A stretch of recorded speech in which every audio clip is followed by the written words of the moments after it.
சோறு அப்புறம் கச்சான் தாளிப்பு எப்படி செய்யுதுன்னு பார்க்கலாம். நான் Sivakami. Welcome to Siva's kitchen. 1 cup பச்சரிசி. இது ரைஸ் குக்கர் கப்பில் 1 கப் பச்சரிசி கொஞ்சம் நேரம் ஊற வச்சுட்டு கொஞ்சம் தண்ணி ஊற்றி இப்போ அடுப்பில் வச்சுருக்கேன் பாருங்கள். அடுப்பு தட்டிக்கலாம். நான் இப்போ வீடியோவுக்கு தான் இந்த பொங்கல் சோறு செஞ்சுக்கிட்டு இருக்கேன், ப்ரேயர்ஸ்க்கு இல்லை. நீங்கள் ப்ரேயர்ஸ்க்கு செய்யறதுனா நல்லா சுத்தமான கவுச்சி கலக்காத பானையில் செஞ்சுக்கோங்க. நான் எப்பயும் இல்லை சாதாரண ஒரு பானையில் தான் இப்போ செஞ்சுக்கிட்டு இருக்கேன். அரிசி நல்லா கொலைய வேக வச்சுக்கோங்க. கொஞ்சோண்டு உப்பு சேர்த்துக்கலாம் கொஞ்சமாக. இன்னும் கொஞ்சம் வேகட்டும். இந்துட்டு ஒரு சட்டியில் நான் நெய் சூடாக்கிட்டு இருக்கேன் பாருங்கள். அதில் இந்த முந்திரி பருப்பும் கிஸ்மிஸையும் வறுத்துக்கலாம்.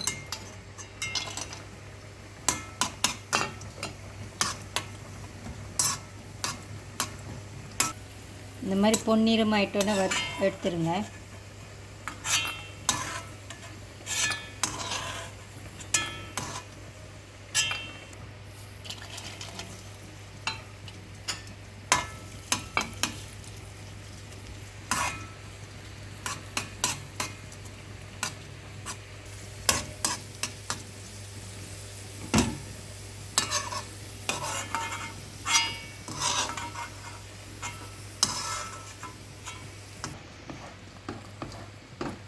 சோறு நல்லா அரிசி நல்லா கொலைய அந்த மாதிரி வெந்துருச்சு பாருங்கள். இதில் நம்ம சீனி சேர்த்துக்கலாம். இப்போ நான் 1 கப்பு கருப்பு சீனி எடுத்து 1/2 கப் தண்ணி ஊற்றி அடுப்பில் வச்சு கொஞ்சம் கரைச்சி வச்சுருக்கேன்.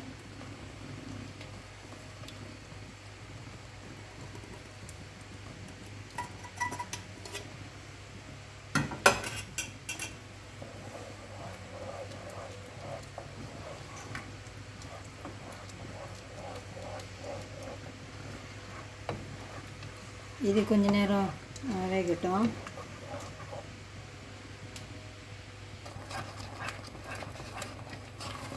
இதில் இப்போ பால் சேர்த்துக்கலாம். நான் இங்கே பவுடர் பால் தான் எடுத்திருக்கேன். உங்களுக்கு என்ன பால் விருப்பமோ நீங்கள் அந்த பால் எடுத்துக்கோங்க. சில பேர் சொல்கிறாங்க இந்த பவுடர் பால் கவுச்சி கலந்துருக்காங்க அப்படின்லாம் சொல்கிறாங்க. நீங்கள் அந்த இன்க்ரீடியன்ட்ஸை கரெக்டாக படிச்சுட்டு பார்த்து எடுத்துக்கோங்க. அப்படி இல்லைன்னா பாத்தலில் உள்ள ஃபுல் க்ரீம் மில்க்கு அந்த மாதிரி கூட நீங்கள் எடுத்துக்கலாம்.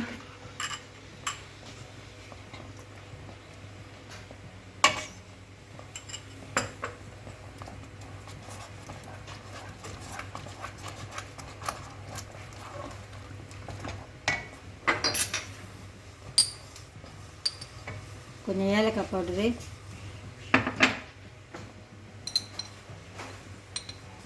இது சுக்கு,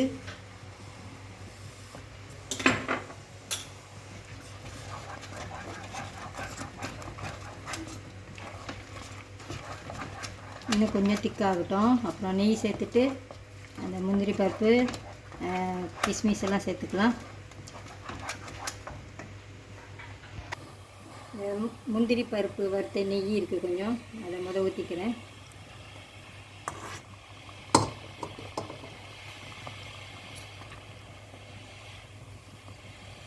கொஞ்சம் நெய் போட்டுக்கலாம்.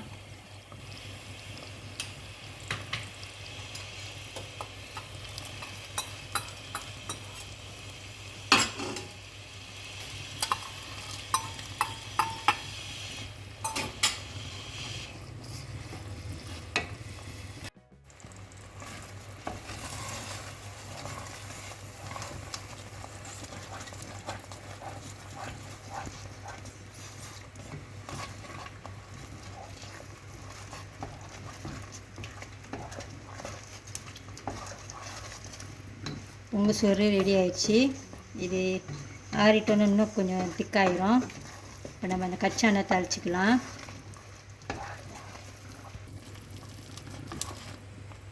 அடுப்பு அடைச்சிடலாம்.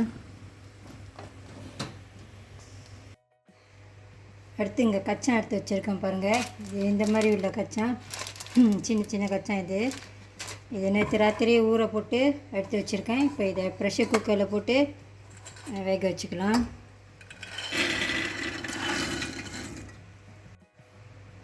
உப்பு, தண்ணி ஊற்றிக்கிங்க.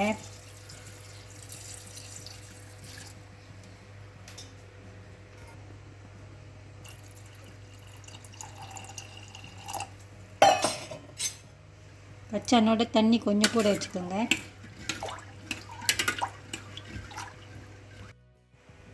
கச்சானை வேக வச்சு எடுத்து வச்சுருக்கேன். இது ஒரு 10 விசில் வரைக்கும் வேக வச்சுருக்கேன் நான். இப்போ இதை தாளிச்சிக்கலாம். இது சட்டியில் எண்ணெய் சூடாகிக்கிட்டு இருக்குது. இந்த கடுகு,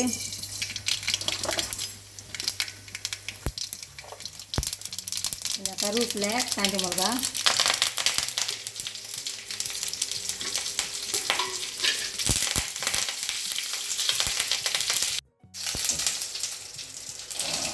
கச்சானையை சேர்த்துக்கலாம்.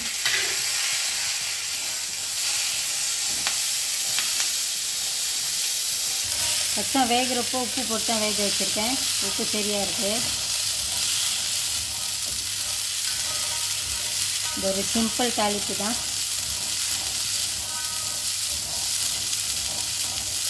இந்த பொங்கலுக்கு நீங்களும் இந்த மாதிரி பொங்கல் சோறு அப்புறம் கச்சா தாளிப்பு செஞ்சு பாருங்கள்.